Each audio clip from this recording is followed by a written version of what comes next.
Assalamualaikum warahmatullahi wabarakatuh. Rekan-rekan semua, para pelaku pengadaan, khususnya fungsional pengadaan barang jasa. Pada video kali ini, kami dari bidang pengembangan profesi dan Diklat, Dewan Pengurus Nasional, Ikatan Fungsional Pengadaan Indonesia, bermaksud untuk mendiseminasikan surat yang sangat penting sekali, yang baru dikeluarkan 1-2 hari yang lalu, dari Deputi PPSDM LKPP. Berikut kami sampaikan, rekan-rekan, surat tersebut.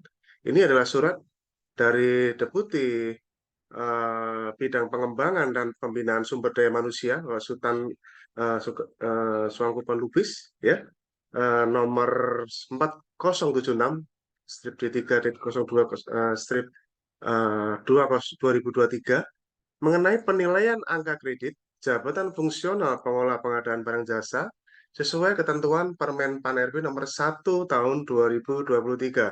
Sebagaimana kita ketahui bersama pada minggu lalu ya, eh, sudah beredar ya secara luas di berbagai media ya, bahwa Menpan akhirnya mengeluarkan Permen Pan RB nomor 1 tahun 2023 yang sudah saya ulas juga di channel YouTube saya pribadi, apa yang berubah di Menpan 1 2023 ini. Dan Menpan 1 ini mencabut 293 Permenpan sebelumnya, dan ini juga terkait dengan eh, kebijakan angka kredit jabatan fungsional. Setelah keluarnya Menpan 1 2023, banyak rumor terjadi di antara para fungsional pengelola pengadaan, bahkan bukan rumor, tapi malah belum tahu apa yang akan terjadi.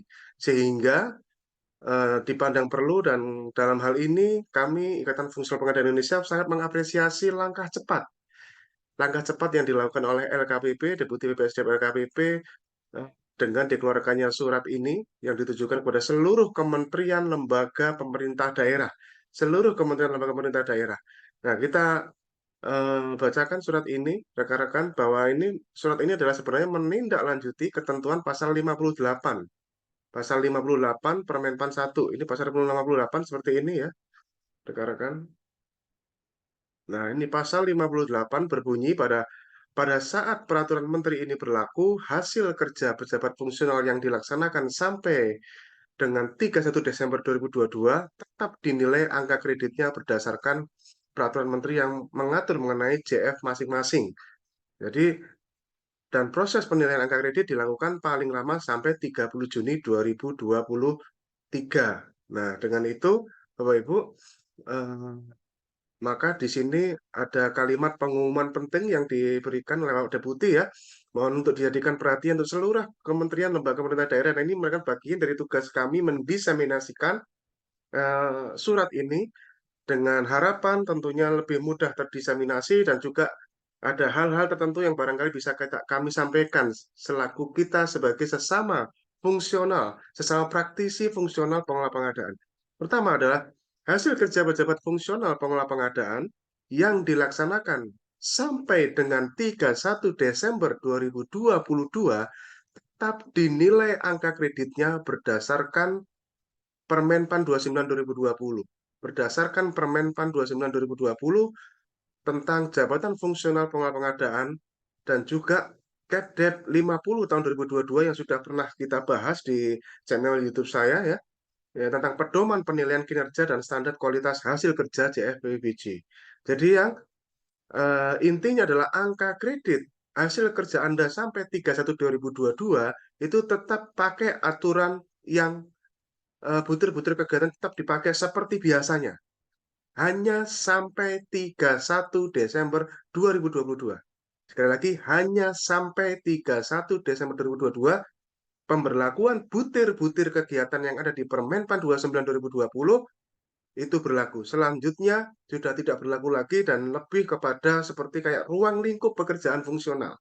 Ya, karena di Permenpan 1 2023 ini pada prinsipnya adalah angka kredit kita itu dikonversikan dari predikat kinerja, ya, dari predikat kinerja, dari atasan langsung kita, dari pejabat pengelola kinerja, ya, itu. Jadi sekali lagi 31 Desember itu adalah batas akhir, ya, batas akhir pengajuan angka kredit menggunakan aturan butir-butir kegiatan.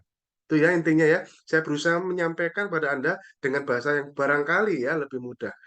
Kemudian penilaian angka kredit angka 1 hingga terbit PAK ya, penetapan angka kredit dilaksanakan paling lambat 30 Juni. Ya, jadi pengajuan itu eh, penilaian angka kredit itu prosesnya itu bisa sampai 30 Juni, tidak boleh lebih gitu ya. Ya. Kemudian pengumuman berikutnya adalah sehubungan dengan peralihan Permenpan 77 dan juga Permenpan 29, maka hasil kerja Japung yang dapat dinilai angka kreditnya adalah hasil kerja mulai 1 Januari 2021. Dengan demikian, penilaian angka kredit Japung yang dapat dinilai sesuai dengan eh, penjelasan pada angka 1 di atas adalah hasil kerja dari 1 Januari 2021 sampai 31 Desember 2021. Jadi, penilaian angka kredit yang bisa diklaim sekarang itu adalah hasil kerja mulai 1 Januari 2021. Loh, Pak, yang sebelumnya berarti nggak dihitung, ya sudah. Bisa dikatakan terlambat, nggak bisa dihitung lagi. Gitu ya. Jadi hasil kerja yang dihitung adalah yang eh, hasil kerja mulai 1 Juni 2021 sampai 31 Desember 2022. Itu yang bisa dinilai oleh tim penilai angka kredit. Ya.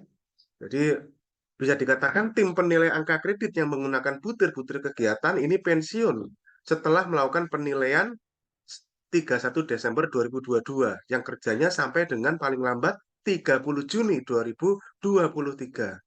Kemudian, berdasarkan ketentuan pada pasal 31 dan pasal 32 Permenpan 29 2020, maka angka kredit Madya, nah khusus yang Madya, dinilai oleh tim penilai angka kredit di LKPP. Sedangkan angka kredit pertama dan muda dinilai oleh tim penilai angka kredit di instansi masing-masing. Itu sangat-sangat di instansi masing-masing. Nah, bagaimana yang nggak punya tim penilai angka kredit? Nah, ini ya, ini ada di pengumuman berikutnya. Di pengumuman nomor 6, tapi kita ngomong yang Madya dulu. Ini ya, agar hasil kerja fungsional Madya yang mulai 1 Januari rentang waktu 1 Januari 2021 sampai 31 Desember 2022 dapat dinilai angka kreditnya sesuai dengan batas waktu 30 Juni 2023, maka LKPP memberikan pengumuman bahwa kan ini kalau Madya kan harus di LKPP nih. Nah, mereka memberikan pengumuman bahwa pengajuan usulan penilaian ke LKPP itu sudah harus diterima paling lambat 31 Maret 2023. Sekali lagi, usulan angka kredit Alimadya, penilaian angka kredit Alimadya ke LKPP paling lambat 31 Maret 2023. Ya, moga-moga nyampe waktunya ya, karena yang saya dengar juga berbulan-bulan bahkan ada yang mengaku sampai setahun baru keluar. Dan ini dengan keluarnya Permen 1 mestinya sih bisa lebih cepat ya, karena ini juga pengumuman mereka sendiri tentunya juga sama-sama komitmen dan juga kami Ikatan Fungsional Pengadaan juga bisa membantu ya teman-teman di LKPP untuk bisa eh, menyelesaikan pekerjaan terakhir sebagai tim penilai angka kredit untuk menilai angka kredit dari butir-butir kegiatan ya. Nah, ini ya. Jadi paling lambat diterima 31 Maret 2023. Dan usulan penilaian angka kredit Madya yang disampaikan LKPP sudah disusun sesuai dengan ketentuan. Nah, contohnya ada di sini. Nah, jadi Bapak Ibu, kita melihat seperti pada video saya sebelumnya di channel YouTube saya sebelumnya saya mengupload sebuah file Excel yang tahun 2021, yang file Excel yang 2022 seperti itu ya. Itu pengajuan ke LKPP jangan menggunakan yang itu, yang untuk pengajuan angka kredit, tapi gunakanlah yang ini. Ya, gunakanlah yang ini. Ya, yang file-file ini ya. Yang 2021 semester 1 menggunakan file yang ini, ya. Semester 2 menggunakan file yang ini, semester 2021 dan yang 2022 full langsung menggunakan file yang ini. Sekali lagi, saya ulangi teman-teman, supaya untuk memudahkan tim penangga kredit yang Madya, yang semester 1 menggunakan file yang di atas, semester 2 menggunakan file yang tengah ini ya, yang tahun 2022 menggunakan file yang ini. Itu ya, ini untuk penilaian angka kredit ke LKPP ya. Maksudnya ya, untuk penilaian angka kredit ke LKPP untuk memudahkan, jadi filenya bentuknya sama. Tuh ya, seperti itu. Kalau Anda sudah mengerjakan di file Excel yang saya pernah share sebelumnya, ya tinggal dipindahkan saja kan, nggak sulit juga kan, tinggal memindahkan saja. Oke, rekan-rekan, jadi seperti itu. Permohonan penilaian fungsional media agar disampaikan melalui surat pengantar. Nah, ini juga yang menjadi sering salah di sini ya, surat pengantarnya. Surat pengantarnya itu sesuai ketentuannya memang ini harus ditandatangani oleh JPT Pratama yang membidangi kepegawaian. Jadi kalau tempat saya harus ditandatangani Kepala Biro Umum dan SDM BMKG misalkan seperti itu ya. Jadi penandatangan surat pengantarnya itu oleh Kepala Biro ya, pokoknya eselon 2 yang membidangi eselon 2 yang membidangi kepegawaian SDM. Ditujukan kemana? Ke Deputi itu tujuannya. Nah, ini surat pengantarnya ya. Jadi surat pengantar jangan sampai salah yang menandatangani eselon 2 di bidang kepegawaian atau SDM ditujukannya ke Deputi PPSDM LKPP gitu ya. Nah, kemudian bagaimana kalau yang fungsional pertama dan muda? Kalau fungsional pertama dan muda intinya adalah menggunakan TPAK sendiri ya. Bagi instansi yang sudah punya TPAK ya perlu memperhatikan perlu memperhatikan ketentuan dan batas waktu penilaian hasil kerja pada angka 1 dan 2 tadi ya. Ingat 31 eh, batas 1 dan 2 tadi, ingat ini Bapak Ibu ya, 30 Januari itu adalah batas waktu untuk penilaian angka kredit. Sementara pengajuan angka kreditnya hanya sampai 31 Desember 2022. Jadi hasil kerja Anda yang mulai 1 Januari 2023 tidak dinilai. Hasil kerja Anda yang 1 Januari 2023 ke belakang tidak dinilai oleh tim penilai angka kredit. Hanya sampai 31 Desember. Dan proses penilaiannya sampai 30 Juni 2023. Ini penegasan-penegasan penting yang perlu diperhatikan. Ya, bagi instansi yang punya TPAK perlu memperhatikan ketentuan dan batas waktu penilaian hasil kerja angka 1 dan sehingga perlu menyusun rencana dan jadwal penilaian angka kredit bagi pengelola pertama dan muda yang ada instansinya agar TPAK dapat menyelesaikan 30 Juni 2023. Saran kami dari IFB adalah ya Anda bisa melakukan hal yang sama yang dilakukan oleh KPP. Jadi penyerahan penilaian dokumen penilaian angka kredit paling lambat adalah 31 Maret 2023 penyerahannya. Sehingga punya waktu 3 bulan untuk menyelesaikan. Anda bisa melakukan apa yang dilakukan oleh LKPP untuk fungsional media. Itu ya. Kemudian yang nggak punya gimana Pak? Nah yang nggak punya, ya inilah sudahlah. Ini ya, kalau nggak punya, selanjutnya secara cepat dan tanggap menyampaikan usulan pembentukan TPAK ke LKPP untuk mendapatkan rekomendasi pembentukan TPAK. Jadi bikin TPAK yang walaupun hanya kerjanya sekali doang gitu ya. Selanjutnya setelah TPAK ditetapkan, TPAK diminta untuk segera menyusun rencana dan jadwal ya agar tepat itu sampai 30 Juni. Nah, ketentuan mengenai pembentukan TPAK itu ada sudah diatur di Permenpan 29 dan juga Kepdep 50 2022, Kepdep PPSDM LKPP nomor 50 2022. Nah, atas nomor 6.b ini ada jalan pintas yang bisa kita sampaikan. Anda kirimkan saja TPAK ke instansi tetangga Anda lah. Sama saja kan insya Allah juga boleh-boleh saja kok itu Bapak Ibu ya.